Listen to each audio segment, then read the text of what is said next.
A continuación resolveremos un ejemplo referente al tema de la ley de Ohm.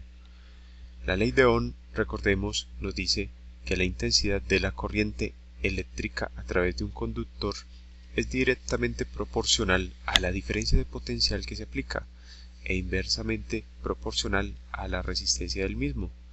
Tenemos entonces esta ecuación que nos indica que la intensidad de corriente eléctrica es igual al voltaje dividido la resistencia, y que también se puede expresar como voltaje o diferencia de potencial eléctrico igual a intensidad de corriente eléctrica por la resistencia. La intensidad de corriente eléctrica se mide en amperios, el voltaje en voltios y la resistencia en ohmios.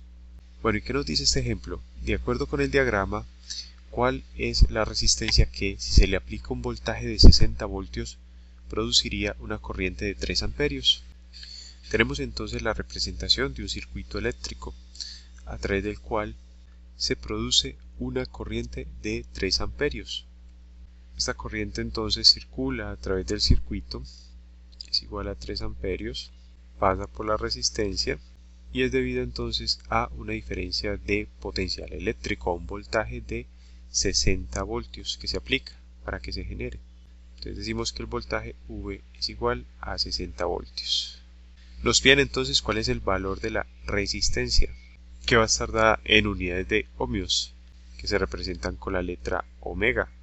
Bueno, aplicamos entonces esta ecuación para despejar la resistencia y decimos entonces que como la corriente está multiplicando la resistencia y necesitamos despejar resistencia, esa corriente pasa a dividir al lado del voltaje. Tenemos entonces que resistencia es igual a voltaje sobre corriente o intensidad de corriente eléctrica, y solo tenemos que reemplazar los valores. Tenemos 60 voltios sobre 3 amperios.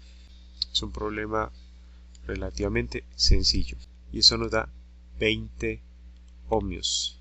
Y esta es entonces la respuesta para el presente ejemplo. Hoy decimos que la resistencia para este circuito eléctrico, cuando se aplica una diferencia de potencial eléctrico de 60 voltios y pasa a través de él una corriente de 3 amperios, la resistencia es de 20 ohmios. De esa forma concluimos la presente lección. Te invito a que sigas estudiando con nuestras lecciones, a darle me gusta a este video tutorial y a suscribirte a nuestro canal Aula Más, tu canal para aprender más.